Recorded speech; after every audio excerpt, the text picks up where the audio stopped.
கோவாக்சின் தடுப்பூசியால் எந்த பக்க விளைவும் ஏற்படாது என்று பாரத் பயோடெக் நிறுவனம் விளக்கமளித்துள்ளது.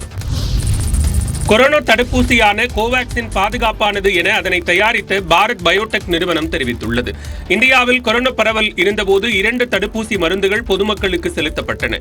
இந்தியாவைச் சேர்ந்த பாரத் பயோடெக் நிறுவனம் ICMR-உடன் இணைந்து தயாரித்த கோவாக்சின் மருந்தும், இங்கிலாந்தைச் சேர்ந்த அஸ்ட்ராசெனகா நிறுவனம் இந்தியாவின் சீரம் நிறுவனத்துடன் இணைந்து தயாரித்த கோவிஷீல்டு மருந்தும் கொரோனா தடுப்பூசியாக செலுத்தப்பட்டன. இதில் கோவிஷீல்டு மருந்தை செலுத்தியவர்களுக்கு பக்கவிளைவு ஏற்பட வாய்ப்பிருப்பதாக அஸ்ட்ராசெனகா நிறுவனம் இங்கிலாந்து நீதிமன்றத்தில் கூறியிருந்தது. இதுகுறித்து விசாரணை நடத்துமாறு இந்தியாவின் உச்சநீதிமன்றத்திலும் வழக்கு தொடரப்பட்டுள்ளது. இந்நிலையில் கோவாக்சின் மருந்து ரத்தம் உறைதல் உள்ளிட்ட எந்தவித பக்க விளைவுகளையும் ஏற்படுத்தாது என பாரத் பயோடெக் நிறுவனம் கூறியுள்ளது. கோவாக்சின் மருந்தின் உரிமம் பெறுவதற்காக 27,000க்கும் மேற்பட்ட முறை சோதிக்கப்பட்டதாகவும், பொதுமக்களின் பாதுகாப்பை முன்னிறுத்திய அனைத்து விதமான தடுப்பூசிகளையும் தயாரித்து வருவதாகவும் பாரத் பயோடெக் நிறுவனம் தெரிவித்துள்ளது.